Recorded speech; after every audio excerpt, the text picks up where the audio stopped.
Hello, Hardik. Am I audible to you? Yes or no? Hardik? Okay.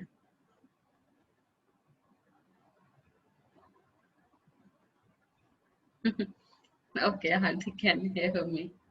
Chalo. So previous class में we were done with the mitochondria, right? हमने दो topics पढ़ लिए थे, mitochondria and और क्या पढ़ा था हमने mitochondria के अलावा? Lysosomes, right?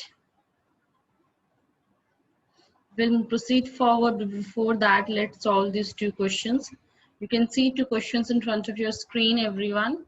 Just read the question number 1 and give me the answer. I told you in the last class, empty DNA is mitochondrial DNA. ठीक है, माइटोकॉन्ड्रियल डीएनए होता है, तो कैसा होता है ये बताना है हमें. देखो क्वेश्चन और आंसर बताओ मुझे. अगर याद हो तो ऐसा डीएनए होता है, उसमें सर्कुलर. ठीक है, सो माइटोकॉन्ड्रियल डीएनए जो होता है that is circular and double stranded, like this. Okay, circular and double stranded. Normal DNA जो होता है वो डबल स्ट्रैंडेड होता है बट हेलिकल होता है, but this is circular. So answer would be B, that is simple double stranded circular DNA molecule. The pH of lysosome. Okay, Hardik ने second का answer दे दिया. Preeti, you know the answer of question number 2. What is the pH of a lysosome? We did discuss this particular thing in the last class as well.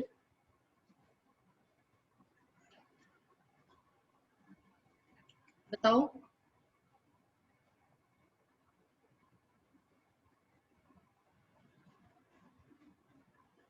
Acidic. ठीक है, acidic in nature. ठीक है, so answer is acidic in nature. The pH of a lysosome हमने बात भी की थी, तभी हमने बोला था एंजाइम्स होते हैं जो एसिडिक एनवायरनमेंट में वर्क करते हैं, राइट. चलो नेक्स्ट देखते हैं. You again have two questions in front of your screens here. Question number 3 and this is question number 4. चलो read these questions and give me the answer quick. So I got the answers from both of you. प्रीति ने 3 का बताया है. Okay, question number के साथ बताओ, ये बहुत कंफ्यूजिंग हो गया, मुझे समझ नहीं आ रहा दोनों ने कौन कौन से आंसर बोले हैं. So please give me the answer with question number, like 3 का ए और बी और 4 का ए और सी. ठीक है, give me answer like that.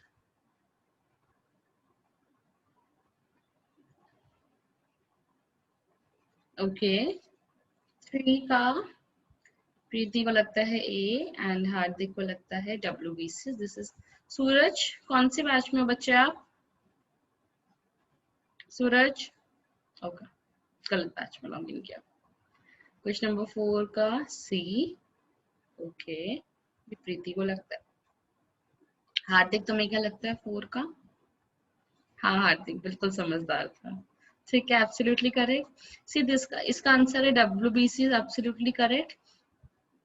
हमने पिछली क्लास में बात की थी प्रीति, WBC के पास बहुत ज्यादा लाइसोसोम्स होते हैं because they are phagocytic in nature. WBCs are phagocytic in nature, right. And now we are talking about the mitochondria this. ठीक है, inner membrane of mitochondria is highly convoluted. हमने ऐसा बनाया था माइटोकॉन्ड्रिया आउटर मेम्ब्रेन और inner membrane जो होती है दिस इज हाईली कॉन्वोल्यूटेड, इस तरीके से, है ना.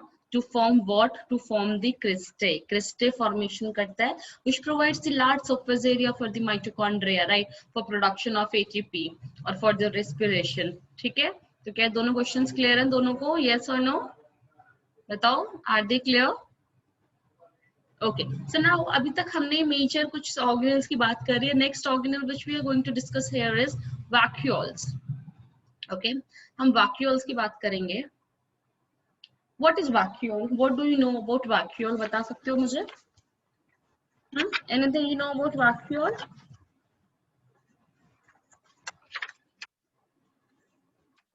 See, firstly vacuole हमने तो तब तुम NCERT करोगे या तुम अपनी बुक्स देखोगे ना, so you will see we have a term that is endomembranous system. Endomembranous system, okay. Membrane के अंदर का पूरा सिस्टम। तो एंडोमेम्ब्रेनस सिस्टम यानी वो इट कंसिस्ट ऑफ दो cell organelles which are interconnected with each other. Like we observed, हमने क्या देखा, ईआर कुछ काम करता था, उनको पैकेजिंग का काम गोल्गी बॉडीज करते थे, यस और नो। गोल्गी बॉडी से रिलीज हुए हमारे लाइसोसोम्स, ठीक है। और similarly the fourth organelle is vacuole. So if अगर कहीं भी आपको एंडोमेम्ब्रेनस सिस्टम दिखाई देता है, so what is the meaning of endomembranous system? It means the cell organelles which are in coordinated manner, जो आपस में कोऑर्डिनेट करते हैं, ठीक है।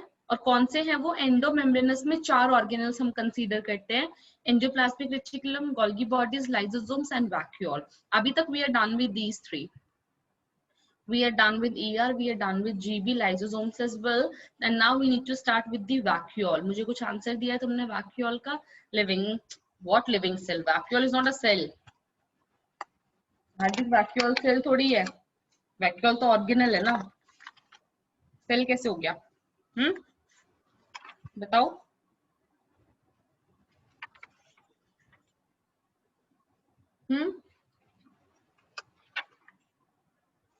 अच्छा अच्छा अच्छा, वेरी गुड, बहुत ही दिमाग लगा लिया तुमने तो, है। जो वैक्यूल होता है, it is present in both animal as well as plant cells, ठीक है, बिल्कुल सही बात है, पता है हमें, है ना। आगे देखते हैं, बट डिफरेंस क्या है, देखो, this is animal cell here, you can see यहाँ पे कैसा वैक्यूल है, छोटू सा एकदम, ये देख रहे हो, एक ही, इतने बड़े उसमें एक छोटू सा वैक्यूल हमें नजर आ रहा है। And when we are talking about the और plant cell, so you can see here this much a big vacuole, जैसे ऐसे वो पॉन्ड जैसा नजर आ रहा है ना, कितना बड़ा वैक्यूल इसमें प्रेजेंट है। तो ये डिफरेंस तुम्हें यहाँ से नजर आ रहा है कि it is present in both, but it is quite large in plant cells, okay. See, so vacuole is a sac-like structure. See, this is vacuole. It is a sac-like structure. It is a pouch-like structure which is present within a cell, either plant cell or animal cell, and they are bounded by a single membrane. हमने अभी तक पढ़ा था, जैसे mitochondria की बात हमने की. What is mitochondria? Mitochondria is bounded by double membrane, outer and inner हमने बात की. Similarly, vacuole is bounded by single membrane. This green color का lightish green, and this membrane is called as tonoplast. This name is very important, इसको लिख लेना, ठीक है. This name is very very important, tonoplast, ठीक है. Tonoplast मतलब the single membrane, the single outer membrane of what? बताओ, vacuole, ठीक है. चलो आगे चलते हैं. Next, let's see what we have here. In plant cells, in plant cells, vacuole can apply up to 19% of volume of cell. मतलब इतना बड़ा होता है कि जो 90% वॉल्यूम ऑफ सेल है, that is occupied up to, इतना ज्यादा तक. मतलब न्यूक्लियस अक्सर प्लांट सेल का साइड में खिसक जाता है, ऐसे शिफ्ट हो जाता है. क्यों? क्योंकि पूरा का पूरा जो वॉल्यूम होता है सेल का, that is occupied by vacuole, ठीक है. It has sac within it, it is a storage house, it is sac like structure, it stores various components. What are these various components? It stores sap, it stores water, excretory products, सबको अपने अंदर वो store करके रखता है, ठीक है. Write it down. See, tonoplast, okay, this is the outer membrane, this is central vacuole, ये सेंटर में दिख रहा है. वैक्यूल के अंदर सेंट्रल वैक्यूल होता है, ठीक है. Basically which contains high concentration of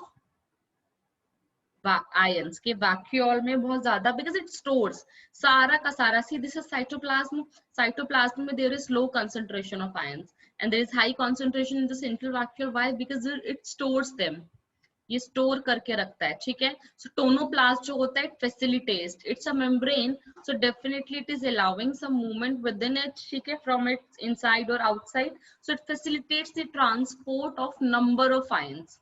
This is an important function here. It allows the movement of ion from it. See, vacuoles के examples की बात हो रही है अब यहाँ पे, कि we do have various type of vacuoles, ठीक है. कि vacuoles का काम करना क्या है? Store करना है, right? What is the function of vacuole? To store something, water, sap, electrolytes, ions. Sometimes we do have food vacuole. कि जब ये फेगोसाइटोसिस करते हैं, when they engulf their food, so what is present inside? There is a vacuole in which food particles are present, और उसके अंदर फिर digestion का प्रोसेस कंटिन्यू होता है within this vacuole. So that kind of vacuole is called as food vacuole. ठीक है, this is contractile vacuole. This is a feature of a protozoa, animal like feature. जो contractile vacuole होता है, this is the feature of animals. सो यहाँ पे आप कई बार आप देखोगे कॉन्ट्रेक्टाइल वैक्यूल, फूड वैक्यूल. ठीक है, next let's see the combined functions of vacuole. Used for storage of materials needed by cells such as water. Water को store करता है, food. ठीक है, एक टाइप का वैक्यूल और होता है gas vacuole. Third type, enzymes and inorganic molecules. It maintains cell turgidity. Cell को टर्जिड बनाता है. जो हमें पता है ना कि जो प्लांट सेल्स होते हैं, दे आर रिजिड. ठीक है, वो जल्दी से डिस्ट्रॉय नहीं होते, वो टर्जिड हो जाते हैं, वो रिजिड हो जाते हैं. दैट टर्जिडिटी मतलब cell with high fluid content, पूरा भर गया. मतलब तुम बलून में ना एक हवा भर रहे हो, बलून में तुमने इतना हवा भर दिया बिल्कुल टाइट हो गया वो. ठीक है, that is full of air. और जो तुम्हारा खाली बलून होगा वो बहुत लूज सा होता है, वो फ्लैसिड होता है, वो टर्जिड नहीं होता है ना. सो खाली बलून इज फ्लैसिड एंड भरा हुआ बलून इज टर्जिड. तो सिमिलरली सेल जो भरा हुआ होता है वो टर्जिड हो जाता है, and that is due to this vacuole. Vacuole के अंदर इकट्ठा हो जाता है सब कुछ. ठीक है, basically vacuole is like container which we uses for storage function. okay, तो ये सारा फंक्शन vacuole का होता है. लिख लो इसको, फिर चलते हैं आगे. नहीं होता. ठीक है, so now we are done with vacuole. Let's move forward to the next part.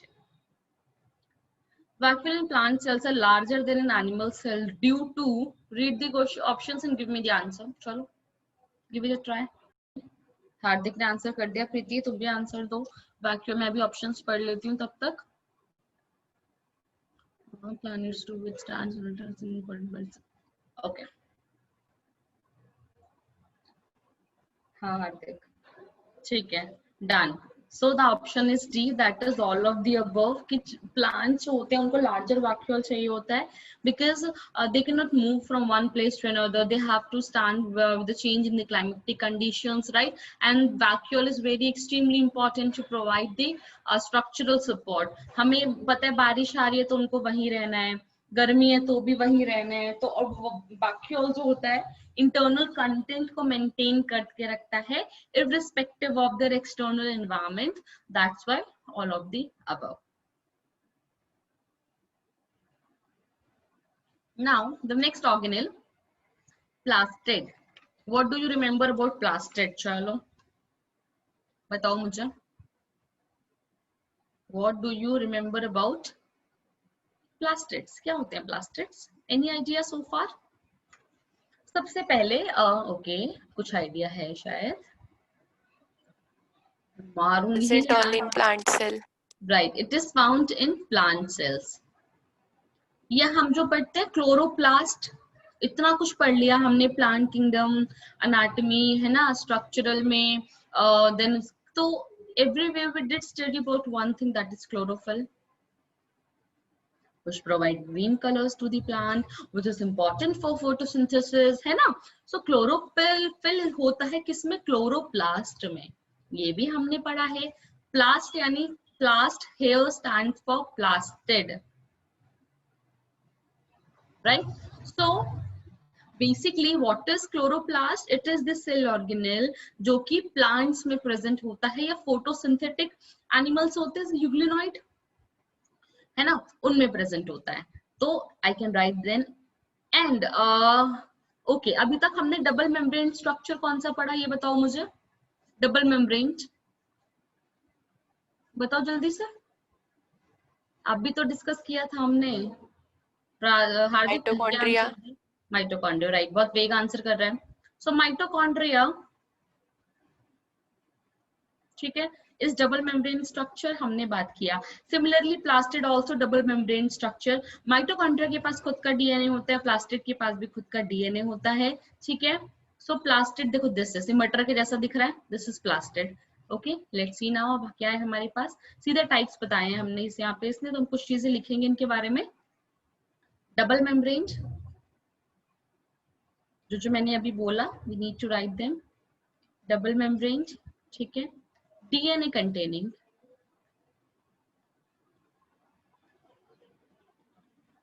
largest organelle in plant cell, largest organelle,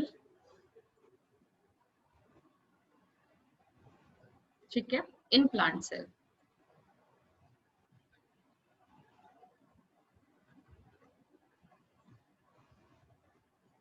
इतनी बात समझ में आई. एंड डिस्कवर्ड बाय हैकल, जो प्लास्टिड्स थे they were discovered by हैकल, ठीक है, around 1865. So now you can see here plastid are of 3 types. Plastid 3 तरह के होते हैं. क्लोरोप्लास्ट जिसके अंदर क्लोरोफिल होता है, क्रोमोप्लास्ट, क्रोमो यानी पिगमेंटेड कलर, यानी अदर देन ग्रीन, देखो रेड दिख रहा है, ऑरेंज दिख रहा है ना. सो क्रोमोप्लास्ट यानी colourful but other than they do have some pigments other than green. Leuco is white यानी कलरलेस. ऐसा प्लास्टिड जो कलरलेस होता है, जिसका काम कलर प्रोवाइड करना प्लांट या प्लांट पार्ट को नहीं होता है, ठीक है. So that particular part is leucoplast. See, this is plastid, ठीक है. This is the structure. Chloroplast का स्ट्रक्चर भी हमने डिस्कस किया था और मैंने बोला भी था मैं पूछूंगी. This is the outer membrane and here is the inner membrane. अंदर में कुछ कुछ स्ट्रक्चर्स हैं. So it is easily observed under microscope. It bear specific pigments, पता है हमें. इट बियर पिगमेंट्स ना, red, blue, purple, yellow, orange pigments होते हैं. It is double membranous structure, absolutely correct. It is semi autonomous in nature. Semi autonomous का मतलब है इसके पास खुद का डीएनए आरएनए मॉलिक्यूल्स होते हैं, just like mitochondria. So it means mitochondria is also semi autonomous in nature. Double stranded DNA, जैसे हमने बताया circular double stranded DNA and ribosomes are present in this. इसके पास ये सारी प्रॉपर्टीज खुद की होती हैं. तो आगे हम स्ट्रक्चर की बात करेंगे, इनके डिफरेंट डिफरेंट फंक्शंस की बात करेंगे हम, ठीक है. See, this is the sectional view of chloroplast. ये लिख लिया तो हम आगे चलें. See, this is the structure of chloroplast. Okay, सबसे पहले हम बात कर रहे हैं अगर क्लोरोप्लास्ट की, तो हमें पता है chloroplast is a plastid. So it is also double membrane, self replicating, खुद का डीएनए इसके पास होता है, ठीक है. And it is basically photosynthetic apparatus. ये जो प्लांट होता है, प्लांट में जो खाना बनता है वो सब यहाँ होता है, वो सारा काम यहाँ पे हो रहा है. So it is, I can say this is the photosynthetic apparatus और kitchen of the plant cell.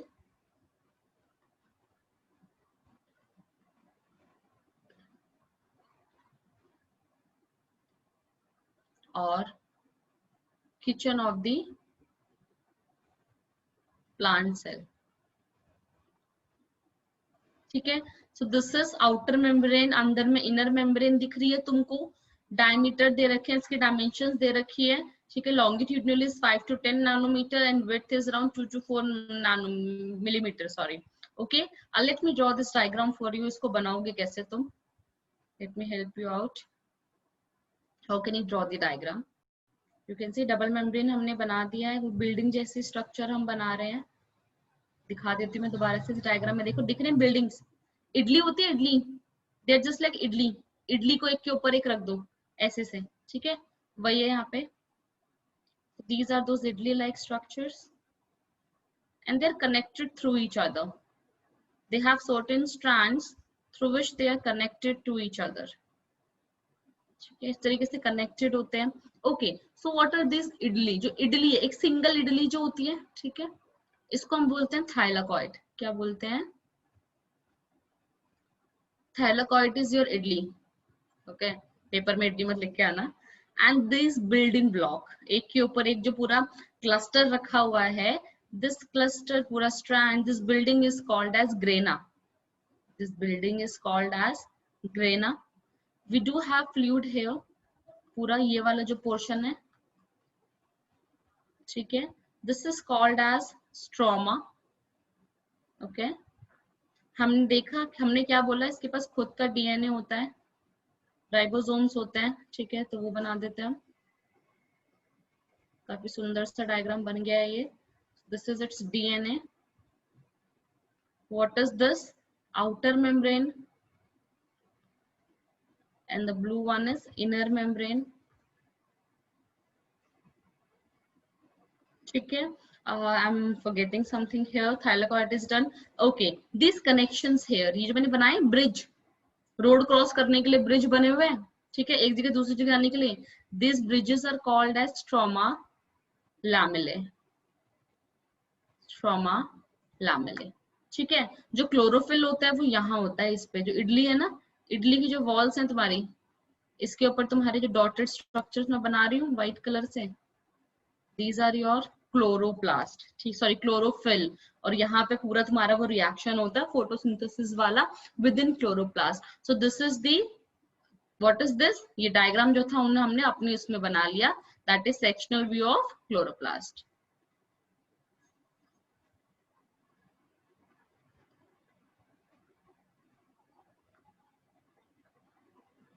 बना लो फटाफट से इसको। और ये डायग्राम फिर से आएगा हमारे पास एक चैप्टर में, जब फोटोसिंथेसिस हम करेंगे तो मैं तुमसे पूछूंगी जरूर इसको। 3 बार 4 बार रिपीट होता है ये एक साल में चैप्टर, अलग अलग टॉपिक्स में, ठीक है। You can forget this particular things, हर जगह हम पढ़ते आ रहे हैं। So now we are done with the structure of chloroplast। और एक नॉर्मल जो ग्रीन मीजोफिल लीव होता है, ग्रीन मीजोफिल यानी photosynthetic, okay. So green mesophyll leaves में एक लीफ में लगभग 20 से 40 क्लोरोप्लास्ट होते हैं, 20 to 40 क्लोरोप्लास्ट। ये mesophyll cell, sorry not leaf. So एक मीजोफिल सेल में, लीफ के सेल में, ठीक है, उसमें 20 से 40 क्लोरोप्लास्ट, यानी एक सेल में 20 से 40 क्लोरोप्लास्ट होते हैं। इवन क्लोरोप्लास्ट के साइज और शेप, नॉर्मल हमने देखा 4 से 6 micrometre to 2 to 4 micrometre, and plants के जो क्लोरोप्लास्ट होते हैं उनकी शेप अलग अलग होती है। दो हमने ये शेप ऑलरेडी बायोलॉजिकल क्लासिफिकेशन में पढ़ा है, but we will revise this, ठीक है, हम इसको रिवाइज करेंगे। आगे देखते हैं, पहले हमारे पास नेक्स्ट स्लाइड में क्या है, ये thylakoid membrane, this is thylakoid membrane, ये पिगमेंट्स है तुम्हारे, मेम्ब्रेन बताया था मैंने, दिस इज इडली, इडली की मेम्ब्रेन, ये वो मेम्ब्रेन है, लिपिड्स दिख रहे हैं तुम्हें, है ना, टेल और हेड, उस मेम्ब्रेन में एम्बेडेड है तुम्हारा ये ग्रीन कलर के फोटोसिंथेटिक पिगमेंट्स, ठीक है।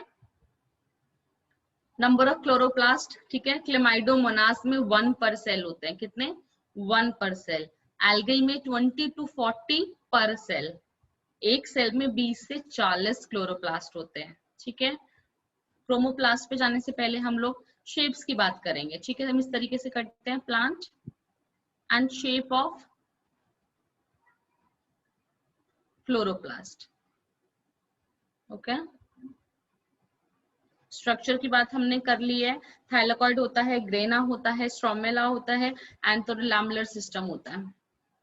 सो क्लेमाइडोमोनास, व्हाट इज क्लेमाइडोमोनास, वैसे है क्या क्लेमाइडोमोनास, बता सकते हो मुझे, नाम सुना है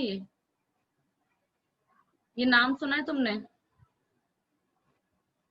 हाँ, क्या होती है क्लेमाइडोमोनास, क्या होता है बताओ।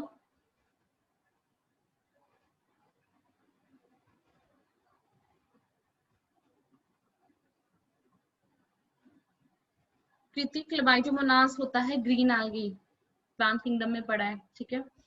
This is a green algae, okay.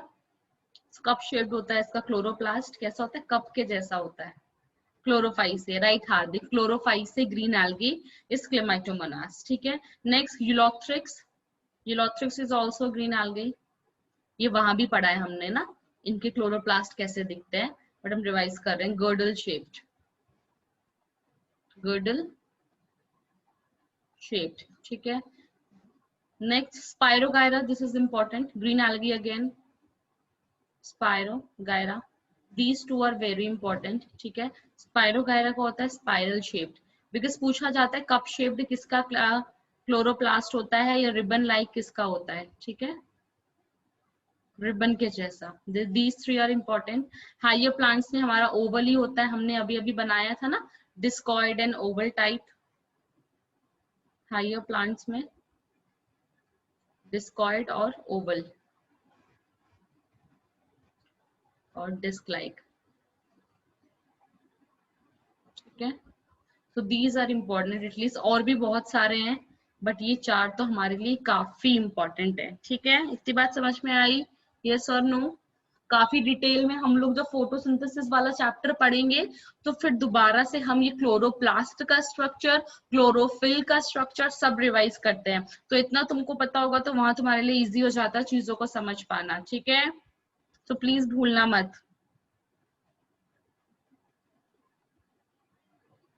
वापसी डायग्राम पे जाते हैं एक बार, देखो दिस, ठीक है? तो यहाँ पे भी स्पेस होता है बीच में जिसको हम पेरीप्लास्टिडियल स्पेस बोलते हैं। एक दो लेबलिंग और कर लेते हैं हम इसमें। ये वाला स्पेस जैसे पेरी माइटोकॉन्ड्रियल स्पेस था, तो यहाँ पे ये होता है पेरीप्लास्टिक space.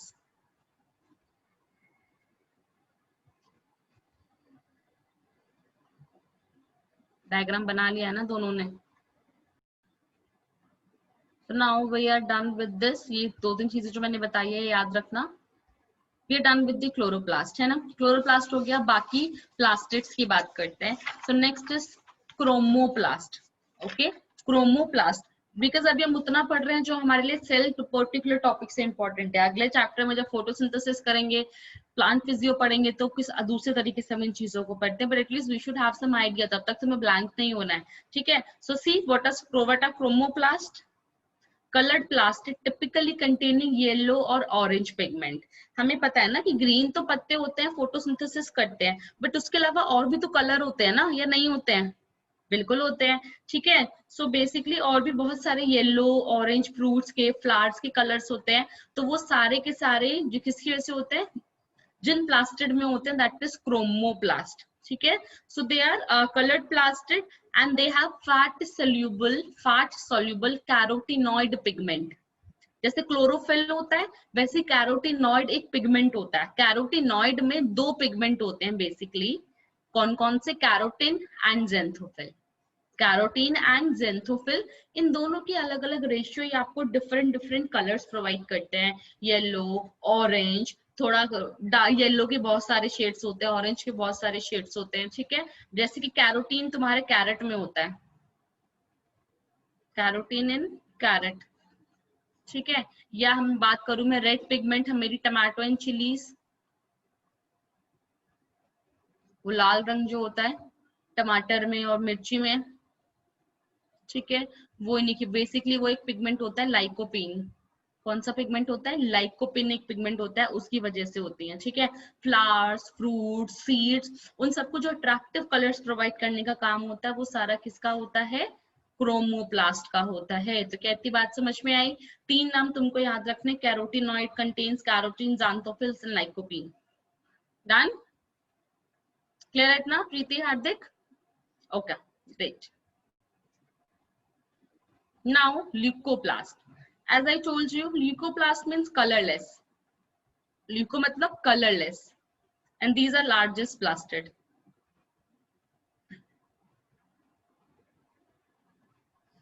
Plastid are the largest organelle. उनमें भी सबसे बड़ा कौन सा होता है? ये होता है, क्योंकि इसका काम स्टोरेज होता है। इनका काम क्या होता है? कोई कलर प्रोवाइड नहीं करना होता, इनका काम है स्टोरेज करना अलग अलग प्रोडक्ट्स का। सो देखो ये प्लास्टिड है, उसके अंदर ये हमें दिख रहा है, उसके अंदर हमें ये फैट और ऑयल दिख रहा है या proteins. So basically it store starch, fat and oils and proteins. So depending upon the type of storage product कि ये कौन सा प्रोडक्ट स्टोर करते हैं, they are basically divided into three category. Amylase word use करते हैं हम, amylase. So amylase related to starch, okay? So start storing plastids are amyloplast, okay? Start storing plastids are amyloplast, fat and oil storing plastids are eleoplast, and protein storing plastids are eleuroplast. So these three are important. Kindly note them down ताकि हम आगे चल सके। So here we are done with the plastids. देखो इसको फटाफट।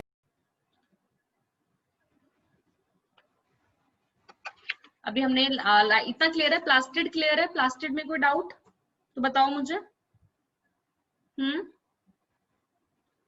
So now we are going to the next organelle. We are done with the, अभी हमने क्या क्या कर लिया? प्लास्टिड कर लिया, वैक्यूल कर लिया। Now एक छोटू सा ऑर्गेनेल है जिसकी बात हम काफी बार कर रहे हैं, which is very important organelle, that is ribosome, ठीक है? याद रखना, this is the only organelle which is present in both prokaryotic as well as eukaryotic cell. Prokaryotic cell में कोई सेल ऑर्गेनेल नहीं होता है। मैंने तुम्हें वीडियोस देखने को बोला था, तुमने देखे? यस और नो? प्रीति, हार्दिक, वीडियोस देखे तुमने दोनों ने? नहीं देखे? गुड। So ribosomes, पहली चीज, they are present in both prokaryotic as well as eukaryotic cells. बताती हूँ हार्दिक कौन से वीडियो, ठीक है? अदरवाइज यूकैरियोटिक के ऑर्गेनेल प्रोकैरियोटिक में नहीं होते हैं ना। What are ribosomes? राइबोसोम्स क्या होते हैं? They are protein factories. Yes और नो? हमने ईआर के साथ भी बात की थी इनकी कि ईआर के साथ जुड़े हुए होते हैं, ये फ्रीली भी प्रेजेंट होते हैं ये साइटोप्लाज्म में, ठीक है? So they are the ribosomes factory. एक सॉरी प्रोटीन फैक्ट्रीज। एक साइंटिस्ट थे Claude, okay, so he was the first one to observe ribosomes. तब इन्होंने टर्म राइबोसोम्स यूज नहीं किया था, he used the term microsomes for them, ठीक है? Microsomes. So Claude discovered and named them microsomes, ठीक है ना? वो इन्होंने वो नहीं बदल नाम दिया था इनको, राइबोसोम बाद में हुआ था। Robinson and Brown and Palade कुछ साइंटिस्ट थे जिन्होंने फिर राइबोसोम्स बताया था इनको बाद में। चलो स्लाइड्स देखते हैं हम लोग कि एग्जैक्टली स्ट्रक्चर कैसा होता है इनका। फंक्शन तो हमें पता है, प्रोटीन का काम करते हैं, प्रोटीन बनाने का काम करते हैं। टाइप्स कैसे कैसे होते हैं, ठीक है? राइबोसोम्स के टाइप हमने शायद कहीं और भी बात किया था। Ribosomal RNA, see this George Palade, अभी मैंने नाम लिया इनका, ओके? सो बेसिकली सबसे पहले क्लाउडी ने देखा था, बट उसके बाद जो डिस्कवर सबसे ऑब्जर्व उन्होंने किया था, ठीक है? ऑब्जर्व फिर discovered by Robinson Brown in plant cell and Palade ने किया था इन एनिमल सेल। किसमें डिस्कवर किया था इन्होंने? एनिमल सेल में, George Palade. See these are ribosomes. देखते हैं कहाँ है ये, साइटोप्लाज्म में, क्लोरोप्लास्ट है, माइटो। देखो न, सब पहचान पा रहे हो तुम? सारे ऑर्गेनल्स पहचान पा रहे हो? बताओ मुझे, what are these green structures? चलो let's see. Plastids. Plastids, okay. ये क्या है ये वाला? ये what is this? Mitochondria. Okay, what is this blue, large blue structure? Nucleus.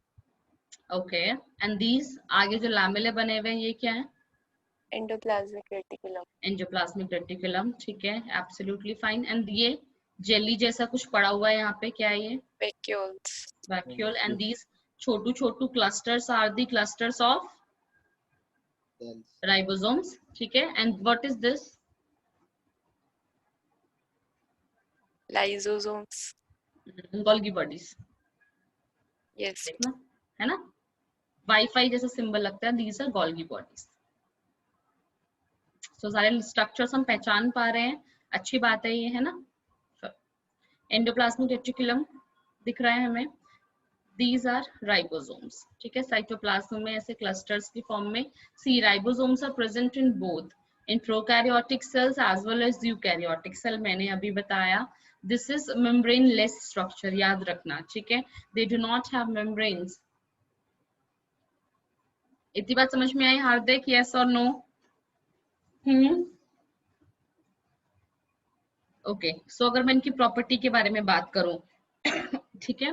So these are smallest structure है ये, they are the smallest one, कि अगर मुझे इनको डिफाइन करना है, so they are smallest, okay? Naked, naked मतलब membrane less, तभी तो ये प्रोकैरियोट में प्रेजेंट होते हैं ना, मेम्ब्रेन की जरूरत ही नहीं होती है इनको। Membrane less, they do not have any membrane. अभी बताऊंगी हार्दिक, एक सेकंड दे दे मुझे बच्चा, ठीक है? सब microscopic,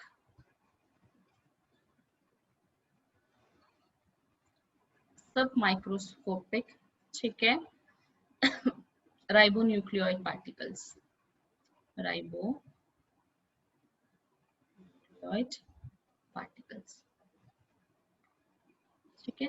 and these are protein factories, हमें पता है ये बात कि क्या है, ये प्रोटीन फैक्ट्रीज हैं। दे आर फाउंड इन सब में, in prokaryotic cells, in eukaryotic cell as well, except, this is important, किस में नहीं मिलते हैं हमें ribosomes? Except mature RBC and mature sperm. In these cells, ribosomes are not found. इतनी बात समझ में आई? Yes or no? Okay. अब स्ट्रक्चर की बात करेंगे हम. राइबोसोम में समझ में आया. सी, जब when we are talking in terms about the ribosomes, तो राइबोसोम्स में हमने ये देखा कि ribosome, this is a ribosome, okay, but a ribosome is made up of 2 सब यूनिट्स.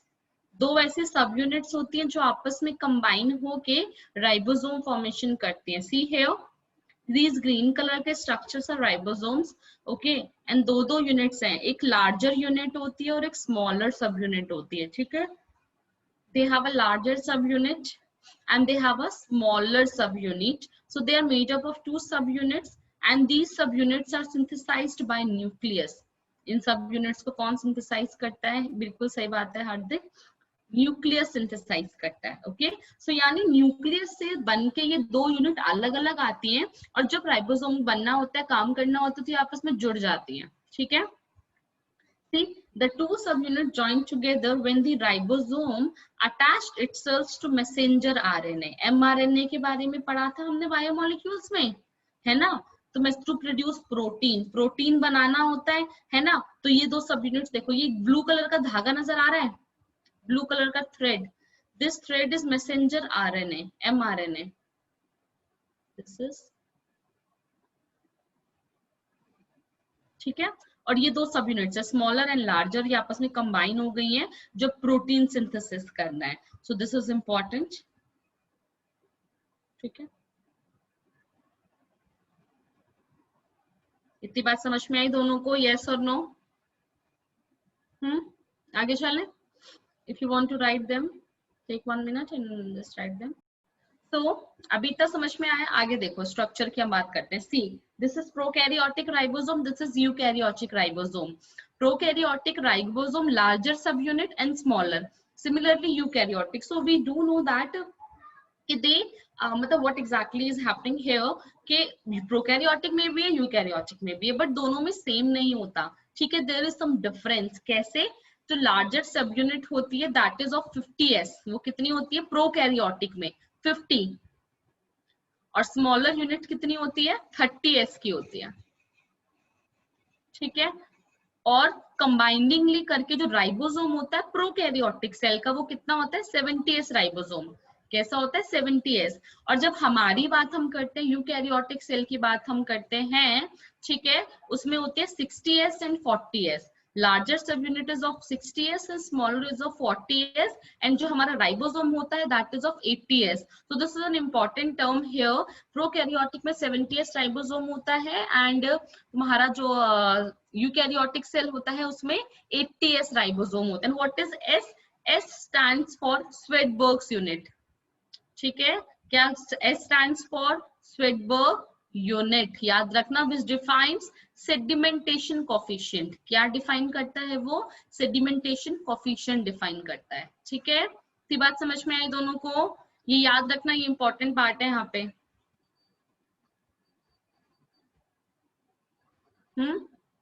और इन दोनों के कंबाइन होने के लिए जब प्रोटीन सिंथेसिस होना होता है तो ये सब यूनिट आपस में कंबाइन हो जाती हैं. इन दोनों के कंबाइन होने के लिए याद रखना 0.001 m हमें Mg2+ चाहिए होता है, ठीक है. इतना कॉन्सेंट्रेशन हमें चाहिए होता है मैग्नीशियम का इनको कंबाइन करने में, अदरवाइज ये कंबाइन आपस में नहीं करेंगे. अगर मैग्नीशियम का कॉन्सेंट्रेशन इंक्रीज कर दे 10 टाइम्स तक ज्यादा, ठीक है, तो डाइमर की फॉर्म में आ जाते हैं ये, यानी एक 70s ये प्लस एक और 70s कंबाइन होके डाइमर बना लेते, बिकॉज मैग्नीशियम तुमने ज्यादा बढ़ा दिया, ठीक है. सी, why does 50 plus 30 is equal to 70s for ribosomes? हमने बोला sedimentation coefficient. क्या बोला हमने? Sedimentation coefficient. तो जब हमने लैब में स्विडबर्ग यूनिट है ना, सेडिमेंटेशन कोफिशिएंट रिप्रेजेंट करता है। सो लैब में जब इनको हमने सेंट्रीफ्यूज कराया, तो सीरियस read these statements here, in the ribosomes the subunits are classified as per sedimentation rate, कैसे वो सेडिमेंट होती हैं। S is the Svedberg unit, Svedberg scientist थे जिन्होंने ऑब्जर्व किया था। सो द सेडिमेंटेशन रेट, उसके सेडिमेंट होने का rate of a particle of a given size, क्या measure what is sedimentation rate, कि कितना फास्ट वो पार्टिकल सेटल हो जाता है ना, सेडिमेंट होके नीचे आ जाता है, सेटल हो जाता है, ठीक है। तो सेडिमेंटेशन रेट इस वाले का आया 70, ठीक है। और जब अलग अलग हमने किया इनको, तो इसका होता है 50s और इसका होता है 30, लेकिन जब दोनों को साथ में सेंट्रीफ्यूज किया तो कब ये सेडिमेंट हुई 70s पे। So that's why 70. Similarly, जब अलग अलग लार्जर सब यूनिट को सेडिमेंट, लार्जर यूकैरियोटिक का sedimentation rate is 60 and smaller का इज 40, बट साथ में उनका sedimentation rate is 80. That's why we are considering them 80s ribosomes. क्या इतनी बात समझ में आई? Yes or no? क्लियर है इतना प्रीति? ठीक है, ओके।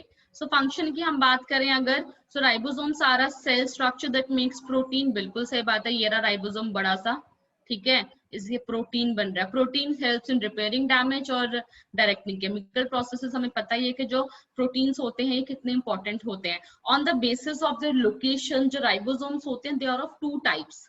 राइबोसोम्स हमारे 2 तरह के होते हैं। कौन कौन से? साइटोप्लाज्मिक, जो साइटोप्लाज्म में फ्रीली अवेलेबल होते हैं, ऐसे घूम रहे होते हैं अकेले, ठीक है। दूसरे होते हैं ऑर्गेनेल,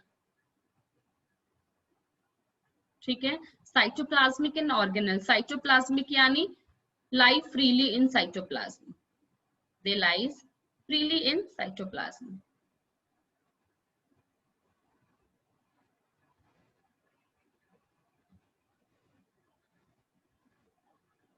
ठीक है, दे आर साइटोप्लाज्मिक।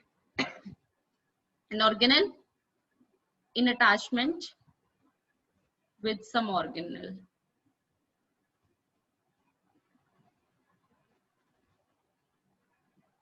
ठीक है। इन जैसे माइटोकॉन्ड्रिया में, माइटोकॉन्ड्रिया के पास खुद का ऑर्गेनेल होता है ना, खुद का राइबोसोम होता है। या प्लास्टिड की बात हमने करी, प्लास्टिड के पास खुद का ऑर्गेनेल होता है, सॉरी राइबोसोम, या न्यूक्लियस के पास खुद का राइबोसोम्स होता है। तो जो ऑर्गेनेल के अंदर प्रेजेंट होते हैं they are organelle, and cytoplasmic यानी फ्रीली, जैसे 70s टाइप के तुम्हारे फ्रीली होते हैं प्रोकैरियोटिक में, और 80s टाइप तुम्हारे कैसे होते हैं बताओ? ER का फ्रीली अटैच हो जाते हैं, ER के साथ भी अटैच होते हैं, या फ्रीली घूम रहे होते हैं, या न्यूक्लियस के बाहर अटैच होते हैं। So these are cytoplasmic. क्या इतनी बात समझ में आई दोनों को? Yes or no? Okay. So we are done with the major cell organelles. ठीक है, मेजर सारे सेल ऑर्गेनल्स हमारे हो गए। अब हमारे कुछ छोटी छोटी सी चीजें और रह गई जो सेल का पार्ट होती है। Basically we are studying cell, right. जैसे कि एक फ्लैजेला, सीलिया, है ना, उसके स्ट्रक्चर, एक दो छोटू छोटू से माइक्रो ऑर्गेनल्स और होते हैं जिनके बारे में हम नेक्स्ट क्लास में बात करेंगे। We do have test this week, so tomorrow we have doubt session, और मैंने बता दिया है कल के लिए क्या करना है, ठीक है। So do study and come, we'll have a rapid fire or we'll solve some questions or viva kind of thing. Okay, is it clear to both of you? Okay. Yes.